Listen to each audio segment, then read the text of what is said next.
Ladies and gentlemen, welcome to the greatest health podcast on planet Earth.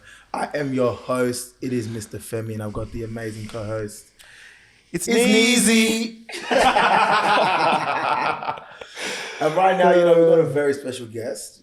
My good friend, Not Nick's good friend.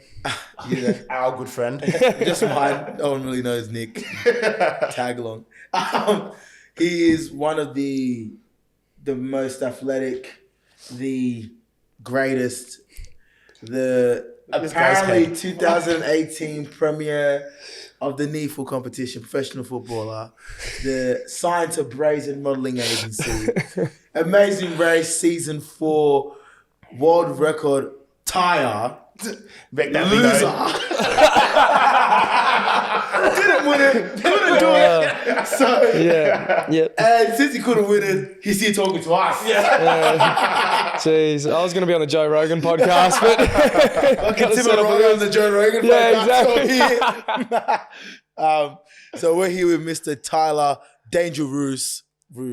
What's going on? Make some love for the young man. Woo! Thanks, boys. Thanks for having me. It's good to be on the inaugural show. Yeah, this is the Uncovered podcast, man. Yeah. So we're going to chat to you and uncover as much as we can, Yeah. So as much as we know from you, we'll try and get elicit as much more information as we can. So That's it. So Neezy, man, let's talk to this young man. What are we going to be doing first thing? Man, well, in our podcast, we like to do, what do we want to term it actually? We'll call it the icebreaker. Yes, sir. And obviously, I know a lot of you guys have obviously seen most of the Amazing Race, when we said our farewell to our boy, Tyler Roos. So we thought we kind of...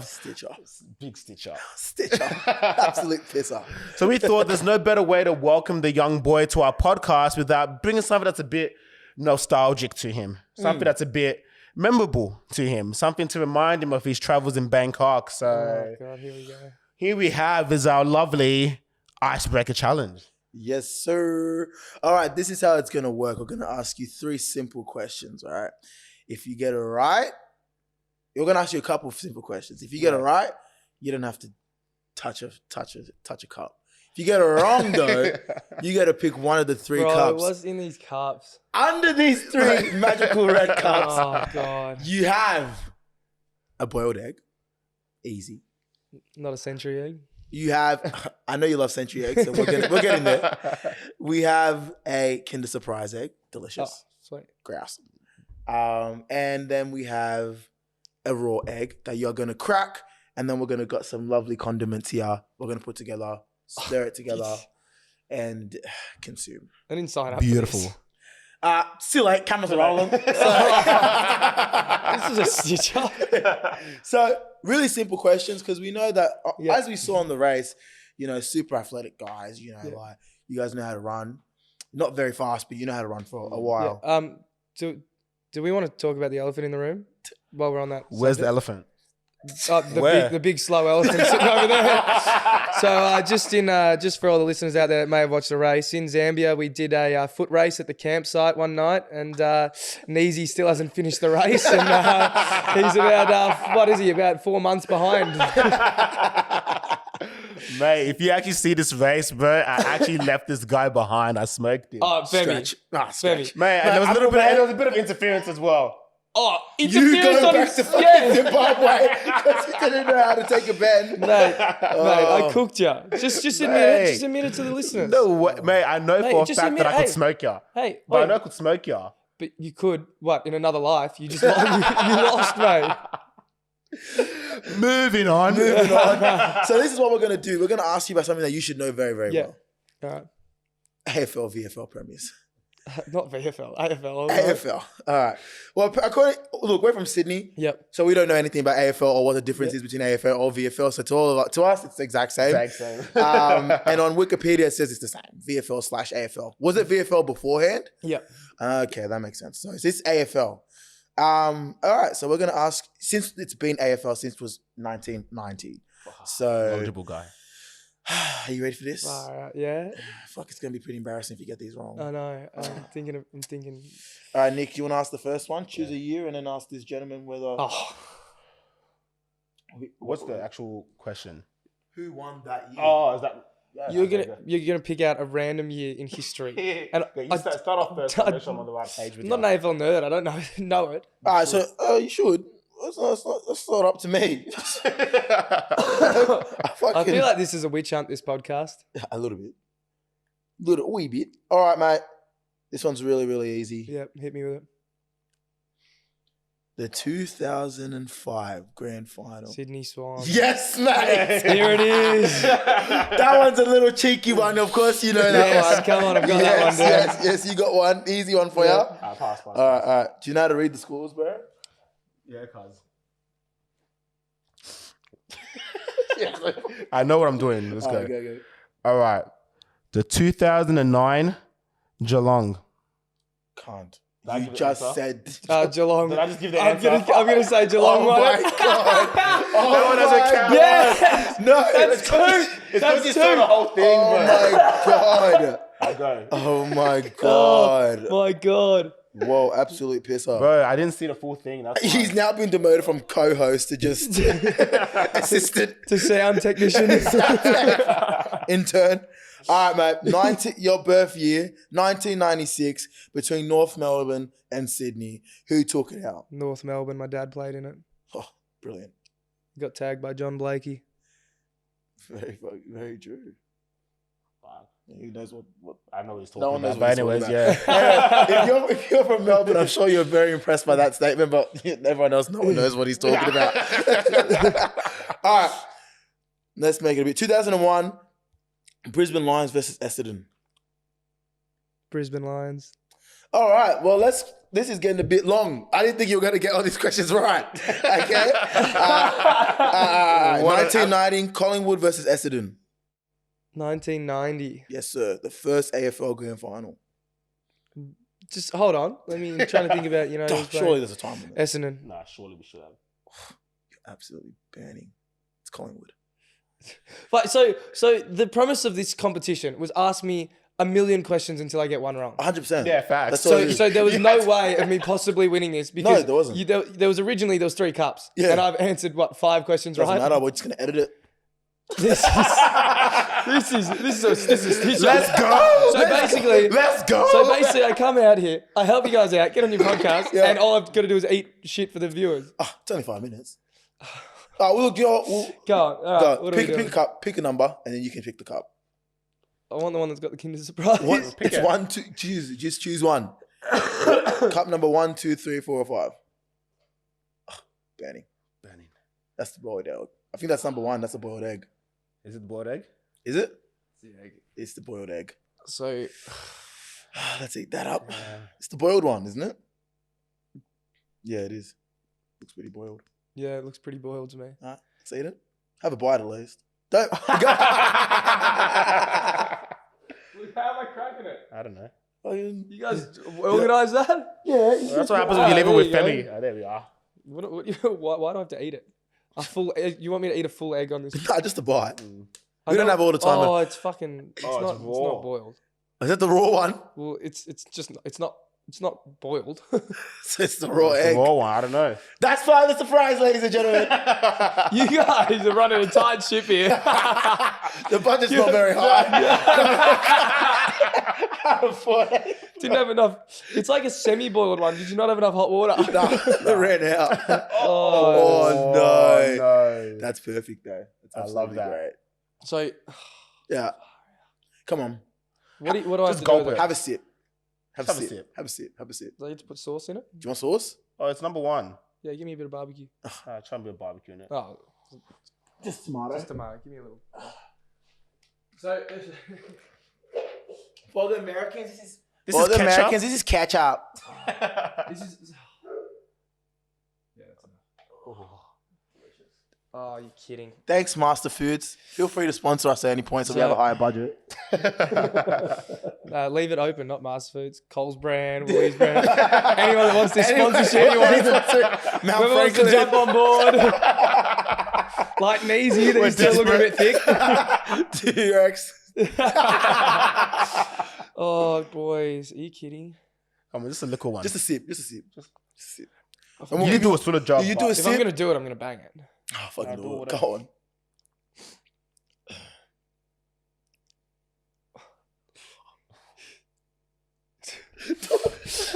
It's just looking me in the eyes.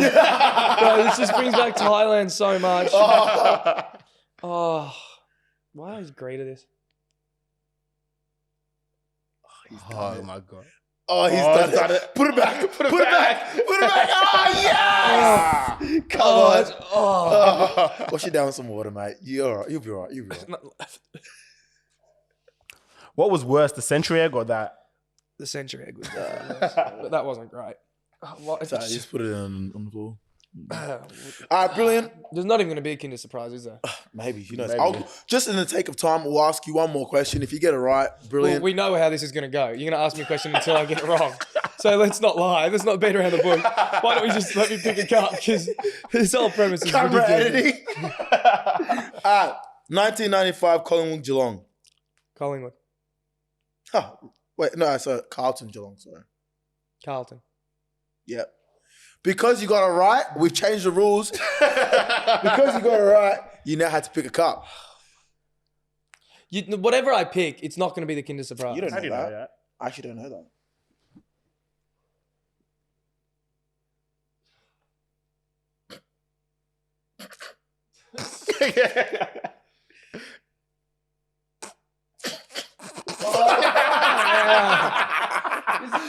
God, I'm trying to help you. I'm trying to help you. No, I just thought you were taking the piss. So I'm just here to eat shit on TV for you two. I have the Kinder Surprise. I have the other one. It's all right. You have the Kinder Surprise. The other one. Other one. What do you want me to do with it? Nah, it's all right. No, that's all right. Have the Kinder This Surprise. is a raw egg as well. So there was definitely not a boiled egg in here. I want everyone to know that this was a complete stitch up. There's 2 raw eggs.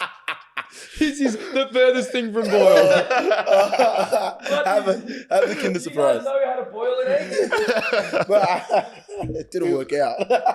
You guys know that you got to boil the water. When it's bubbling, it's boiling. No, you don't always have to do that. Worked well this time.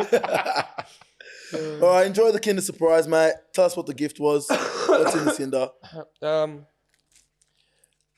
Kinder Surprise. The sponsorship running out there. Yeah, just but you know, anything. if you're Cadbury and you want to take over, you know, there's a few other options for chocolates that could be used on this show. Honestly, we're at the point where we'll take anything. Take any brand sponsorship at this point. Mars, anything. All right, mate. So obviously the purpose of this show is to talk about, you know, health and mental wellness and all of that kind of stuff, but have a little bit more of a relaxed viewpoint on it so that we can have the tough convos and anyone else can, as he's eating the Kinder Surprise in my face. I just was a bit surprised you started this while the serious stuff while I'm still eating a chocolate. It's not serious. We're just chatting. That's why I want you to enjoy the chocolate. Wait, let me get the prize out first. Go on. Dun, dun, dun, dun, dun, dun, dun. What are we doing? What do we have? Can't open it. Come on, mate. You never opened a Kinder Surprise before? I don't eat Kinder Surprise. I'm healthy. Sound healthy. What do you have? I think I got a The healthy. vegan ones. Vegan talk. Vegan gluten-free burgers. No, I don't even know. What the hell is that, mate? But don't read it. Just tell us what the toy is. Oh, it's like a Babolat. You know when you got a Babolat back, it's like a mini Babolat. Oh, Beyblade. A Babolat. Babolat. Tennis racket. See, I have to translate for this guy. Yeah, I got a tennis racket in that. That was pretty steep. Babolat. A Babolat racket. I had no idea what you're talking about. Oh no. Yeah. So yeah, Neezy, talk to us a little bit. Let Mr. Tyler know what we are here to do. What we're here to do. Man, all we're here to do really is just get to know you, mate. Want to know your experiences, your journey, you know. What it's been like growing up as Tyler Roos, you know, first and second name basis, because not all of us are there yet. That's right. So we just want to know, like, how did you get there? A little bit of a background story. So we've been hanging out with Tyler. We stayed down here with Tyler, and this guy is genuinely first name, second name basis in his area. Like we went to a little, he's local, and I promise you not. So obviously, Nick and I were also on the race, and so was Tyler. And we went down into the show, into one of the little bars in Melbourne here. I was like, oh my God, it's Tyler Roos! It's Tyler Roos! Oh yeah, that's on TV. But it's Tyler Roos! No, I couldn't believe it. I was like, what the actual fuck? Like this guy is a bit of a king in his area, and So I want to. We hate him for that, but you know. You know, we hated it, obviously. You know, but. These boys wore out their race shirts and were trying to tell everyone that they were in the race. No one believed them. No, you're just another black guy. Don't. So yeah, honestly, this guy's a G. Obviously, he's got a very, very famous last name. Very, very famous man. So, talk to us. How was that growing up?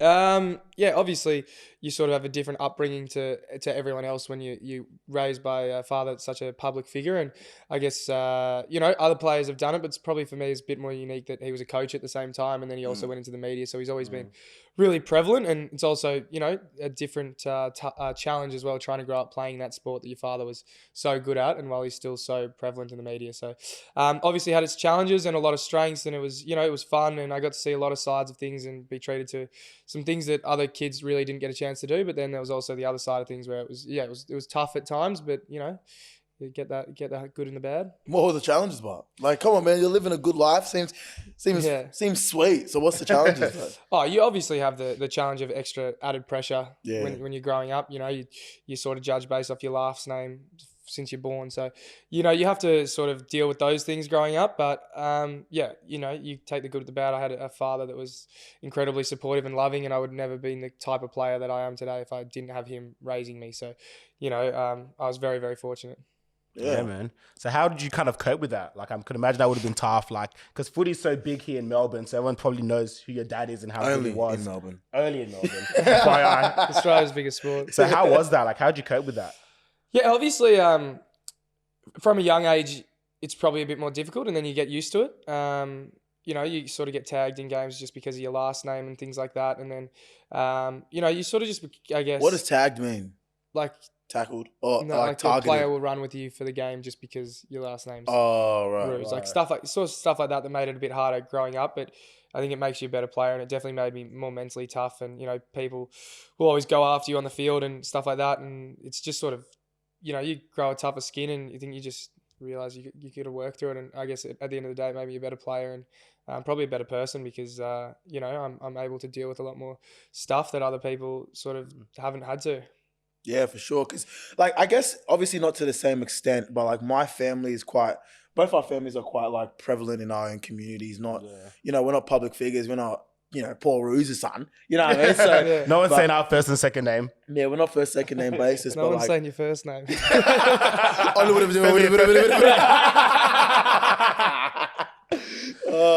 Hella consonants and vowels in that. Yeah. But no, your mum fell asleep on the keyboard. It's good enough. Well, we lived in a kind of like a house. Well, for me personally, we lived in a household where my parents were really known for academia and being really, really prevalent in that area. So in the community, I had a massive kind of responsibility to live up to that and to be like that, which made me kind of I don't know, it made me almost not want to do it because I was like, fuck that. I don't want to be just because everyone says that, oh, my mum's got. So my mum was the first African lady to have a PhD in Australia. Oh, right. Wow. So my mum's grouse, man. She's all right. So she's done a lot of great things, and everyone's got that expectation that I'm going to go down that route. And I felt a lot of pressure to go down that route or to be that type of person that when I was younger, it made me think fuck, I don't want to do that. I want to be my own person and find my own identity. I don't know, did you ever struggle with that? Did you guys ever struggle with that? Did you ever have that feeling of fuck, because everyone wants me to do it, I'm just going to be a little shit and be do whatever I want? Yeah, I think the big thing for me was everyone sort of was you don't have to play football because your dad did, or, trying to tell me what I should do or shouldn't do. Yeah. And it was really, it does take you a sort of a while to work out, is this something I really want to do, or am I doing it for the right reasons, the wrong reasons?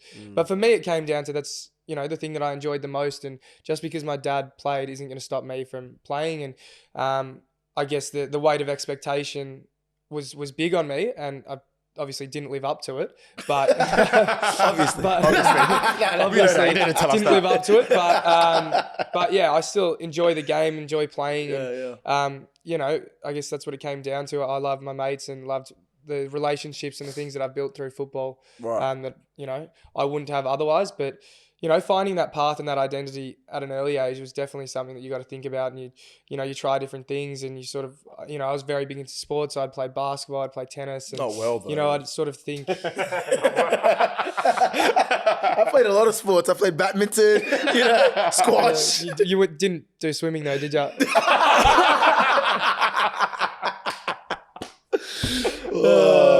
Classic. No, that's funny, bro. Yeah. I didn't really have that kind of issue with identity. I feel like even still to this point, like I'm still kind of struggling to figure out like who I am or what my actual purpose is in this world. So it's like, even though like my upbringing, I didn't have all this kind of external pressure, but I was really big on like perception and how people perceived me as. And I always wanted to kind of have this image for people to feel like, he's a nice guy, he's this, he's very relaxed, he's calm. But then like, as we were growing up, I started to realize that's not me. And then I started to have people being like, oh, like, bro, like what happened to you back 5 years ago? You used to be able to do that. I used to be no drama. And now like, even still in this day, it kind of battles in my head. Like I kind of have this constant dialogue with my head trying to figure out who the hell am I? Or what am I actually doing here? And I feel that's like, I don't know, like it's a bit of a challenge for me, bro. And I still haven't figured it out to this day. Yeah. And I think with that sort of that pressure that you were talking about, I think sort of what I worked out when I got a bit older and probably past my draft year and stuff like that is that you just shouldn't care about the opinion of people that you don't like. The people that I care about the opinion are the people that I love. My family and friends are the only people. If they're happy with what I'm doing and the way that I'm perceived and my actions, then that's all that I really care about. Yeah. So, and you guys are now sort of in the public sphere for a little bit now, and you can't listen to any outside noise like that. It's just, you just do yourself and your family proud, and then that's all you got to care about. But like, how do you actually do that though? Like, because it's everyone, like, it's like, yeah, we definitely know that you shouldn't care. Exactly. But like, how do you not care when like the noise and the voices are so loud? Especially for you, they'd be loud as fuck, man. For like for us, like we've only had to experience it being on the race right now, and that's like a couple months, like it's only been a couple of months, and it's like it's annoying, but it's whatever. But like, how do you actually like what do you do to actually shut off those voices? Yeah, I mean, it is hard. I mean, I remember sort of vividly when I was sort of 12 years old, me and my brother going online and reading comments about us. We were, 12 and 14, and they were saying, they're never going to be as good as their dad, like I've seen them play. Like I was 12 years old. Like, there's sort of stuff like that, you're not equipped to at that age. And I think with social media, it does make it a lot harder for kids nowadays because everything is so public and everyone's just craving, Instagram followers or craving just attention and people to, validate them online, which is definitely hard. And I guess that took, like, I guess I'm pretty happy that I missed the sort of social media when I was younger. Like, it was a bit more when we got a bit older and more into high school, which you're probably a bit more equipped to deal with. But yeah, no, it's definitely hard. But I guess, I have really loving family and support system. And then, you just get to that stage where like, I just these comments are just comments from people that are on a keyboard, Plebs, from, other side of Australia that don't know me. So like, they can't really comment on what I'm like as a person or anything like that. So you just have to, I guess, care about the people that you care about. That's just all that I've focused on. Yeah. But sure, there's a temptation to kind of read and see what kind of people are talking about with you. So do you see yourself sometimes like just checking it anyway, like checking on Twitter or on Facebook what people are saying, or you just avoid that completely? It's not that I avoid it. I just, honestly, I don't really care. Like I don't have any need to, like, especially even with the race, like I don't think I've once looked on Twitter or I haven't even looked at the comments on Facebook things because, I'm in constant communication with my friends and my family, and they tell me how they think that I'm going, and and that's all that I really care about. And I don't really need that outside validification at the moment. I guess everyone does to an extent, so I'm probably being hypocritical, but yeah, I've sort of just tried to stay away from it and haven't really focused on it too much. Yeah, I think that's interesting, man, because it's like, I don't know, I guess it's like you've had a lot of experience and practice to get here. So it's like you've had that built up to be able to get to the point where like, you could actually be able to stand strong and be like, bro, people have been writing shit about me since I was 12, 14. Exactly. So it's more like, I want to ask a question because it's like, if I'm like let's say for example, I'm a 16-year-old kid that's, done something stupid at a party and it's kind of gone viral or all over the people around us. Like, how do I ignore that noise and know that like that's not who I am? How do I kind of like ignore that and be the person I want to be? That's just an open question. It's not for Tyler. It's like, I know you don't have all the answers. It's just like an Yeah. open question, you know? Yeah, don't know, man. it is. It's a tough question for kids nowadays to face. Yeah. And I don't think any of us have really the answers, and that's why it'd be so hard being a parent right now. It'd be so hard, you know, having younger siblings and stuff like that, because it's really different. It's everything's in your face. You make one mistake, you say one thing, you know, people screenshot a message. They get, how much did that get sent around to school? If something, you know, Especially when Bluetooth was it's a around Bluetooth. everything. Yeah, exactly. So, you know, MSN, Blackie Chan _69 was Femi's MSN name, if anyone's wondering. That's funny. Yeah, so no, it's tough, I guess, but I think the constant that you mentioned is that you always had like a good support network, and you had your priorities straight from like day dot. So you weren't really you didn't really care too much about what other people were saying. You just cared more about the opinion of the people that actually mattered to you. And that's something that Fem and I always talk about, because I used to be so big on like just trying to please everyone. But all those people that I was trying to please, I didn't really give a shit about anyway. Yeah. So as we grew older, as we started doing more things, our circle started to shrink a bit more. Yeah. And I started to have my immediate circle that I actually cared about. And those were the people that kind of shaped what I would do in my life. And like, I'd only care about their opinion. So I think that's kind of the same thing that you were doing. Like as you were growing up, you just had that support from your family, your friends, people that actually matter. And all these plebs that are in freaking like, I don't know, Queensland or whatever, you didn't give a shit about. Yeah, and like, I mean, I'm talking about it now as a 23-year-old man. When I was going through, I cared about what people thought. Of course, like, bro. And like in school, I was just like anyone else. I wanted to be liked. I wanted to be popular, all that sort of stuff. So, I mean, I'm looking back at it now, and I've grown a lot. But I definitely had like the struggles that every other kid goes through. Yeah. So 100%. I think I was really lucky that my parents sort of shielded me from it a bit, and I guess Dad probably knew, I guess, a bit of the noise online. I never had MSN. I never had MySpace. Yeah. I got Facebook really late. So, and I guess, you know, when I was a kid, I was thinking back, I'm missing out on stuff. Like, I'm not talking with my friends. I don't know what they're talking about, like MSN chat. Like, I didn't get to talk to Blackie Chan _69 yesterday. You wouldn't have been accepted anyway. You wouldn't want to anyway. Or you'd be going to the Christmas party. So wouldn't show up at this little... I would have showed up at the Christmas party. But I think that helped me a bit as well, because I didn't take social media as seriously. Yeah, because I think like kids right now, they're so obsessed, like you said, they're so obsessed with that, their outward perception, 100%. Like what they actually are seen as, rather than being able to equip themselves with the skills and the tools and the support of their good support networks. Yeah. Because that's one of the biggest reasons why people actually, you know, they go into depression or anxiety, or they, you know, they feel down, have low slumps, is because they don't have support networks and they don't have people that are going to be around them to tell them that, bro, like it's all right. Like, you know, what you're doing is fine or whatever. Because if you're all you see and all you hear and all you feed yourself with is negative kind of like opinions and what other people think of you when they don't even know you, you're going to believe that's true. Yeah. You are going to believe that's true. So it's super important to equip yourself and find yourself amongst good people, good friends that you can be able to, you know, base your character and your identity on. Definitely. And I think the thing as well, when you talk about Instagram or something like that, it's little snippets of photos that are just you happy, you know what I mean? Exactly. Like, and you as a friend have to actually take the time to say to someone, how have you been? You know, what's been going on in your life? Like, actually talk to them as a person, because this, like realistically, it's social media is not what's going on in their life. So so just taking that time to ask your friends how they're going, and then, you know, you'll have good friends in your life, hopefully, that ask you how you're going, and you can actually talk about those things. And I think there's been a really good shift at the moment in sort of toxic masculinity. It hasn't gone far enough, but in saying that it is okay for men to say they're not okay. Yeah, of course. That's huge.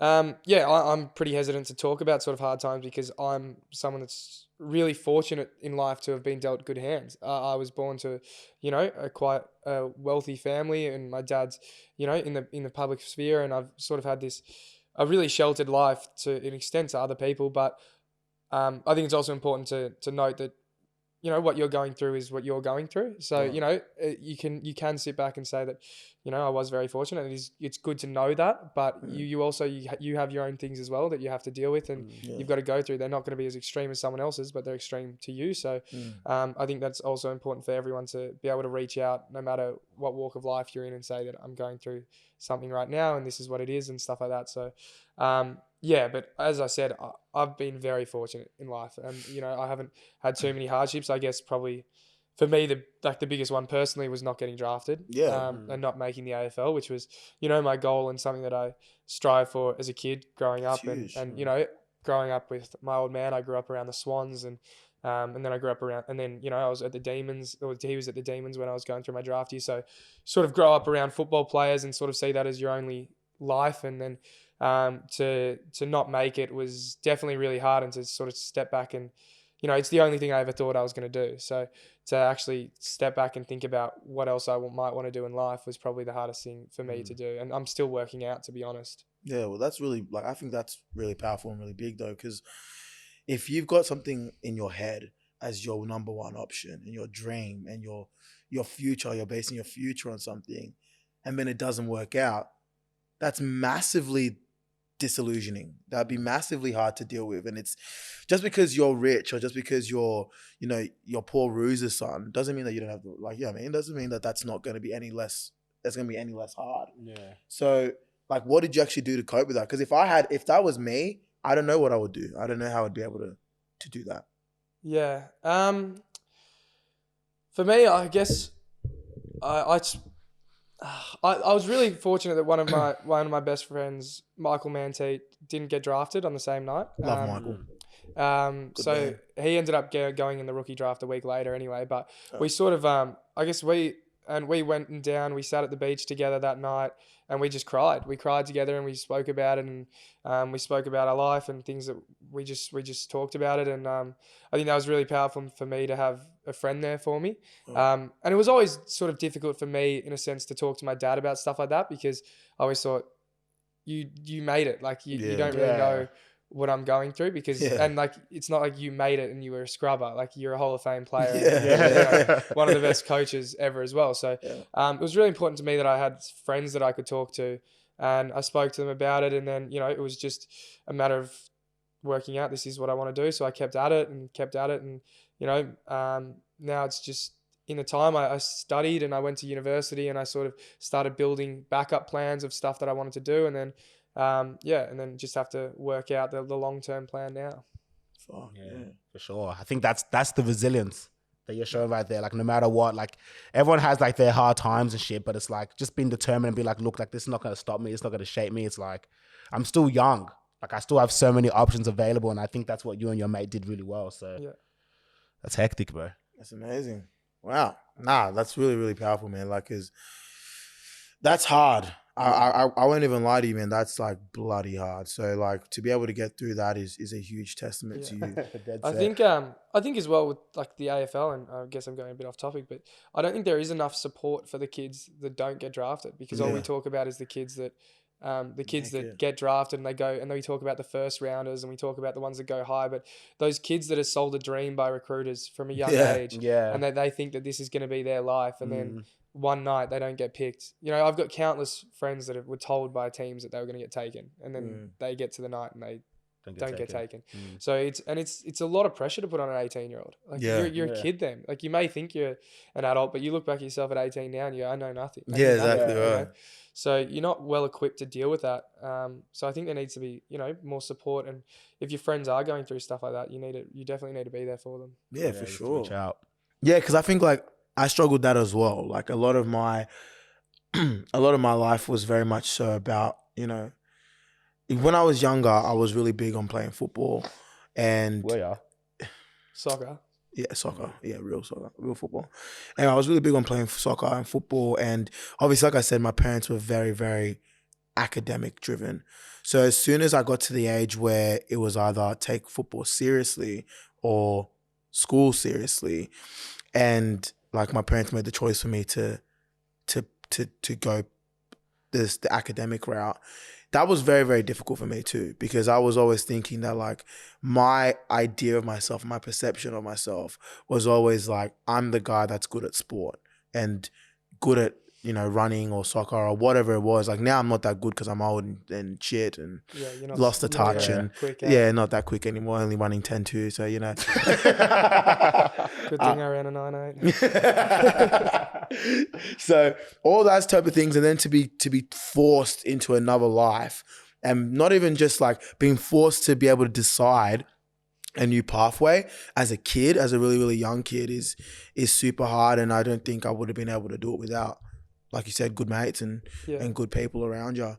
So yeah, couldn't agree more. Good chat. Thanks, mate. Yeah, thanks, bro. Appreciate that. let's edit that out. Yeah. It's like, all right, man. Good on your back. Cool, bro. I thought you were going to go somewhere with that comment.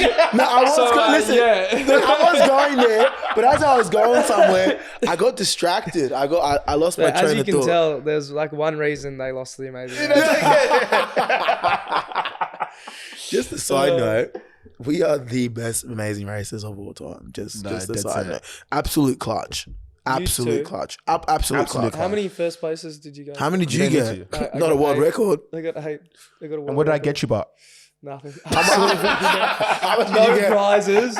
Nothing. Sid and Ash won once. I got more money than you. I came away with no friends because I hate you two. The friends that I had turned on me, threw me under the bus, came away with no money. And so that's... You can't trust no one in these streets. Absolutely stitched up. All right. We should wrap it. Cool. So what we're going to do now is that we're going to give you those. So obviously when having this conversation, we got to know you a little bit, but not to the point where we know everything about you. So we're going to ask... Huh? No one does. I'm a closed book, mate. Did you even open up in this podcast, bro? Like, I still feel like I don't know ya. When did he get here? Yeah, I know. Mate just told you that he's fucking crying on the beach. How much? How much money? Yeah, I'm tough. Jesus. I've helped man. you out. Shit. Tough crowd. So these are going to be some from rapid fire questions. We ask all our guests here, and it's just to be able to understand you, know what you're about. But it's super, short answers, Super quick. like 1 or 2 sentences. That's it. Yeah. Wrap it up. Let's do it. First question. Favorite movie? Catch Me If You Can. Easily call you. Favorite travel destination? Africa as a continent. I can't specify one country because it's Why? all amazing. Why?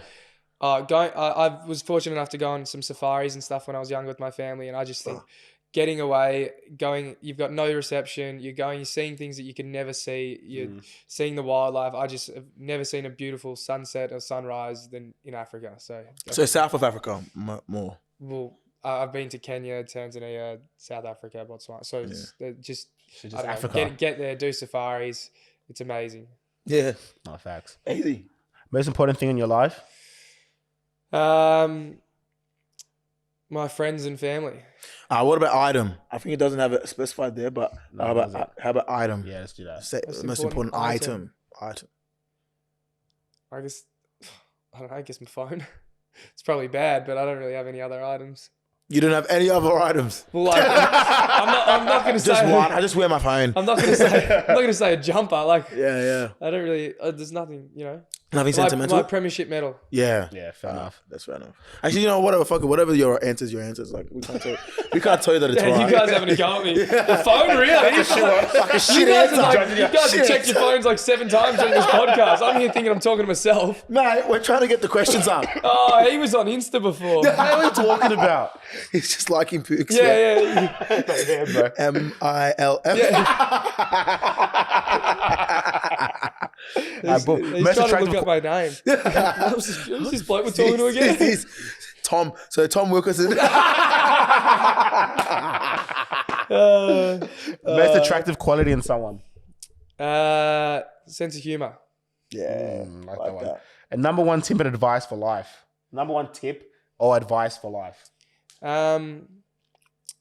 Control what you can control. Whatever's happened to you has happened to you. Your reaction is what you can control. So I think that's something that Tom and I definitely focused on the race as well. And that's why we were so successful is if bad things are going to happen to you, just react in a positive way because it's already happened to you. Yeah. So realistically, like there's no point in carrying on and getting angry about anything. Just cop it on the chin and, react to the positive way.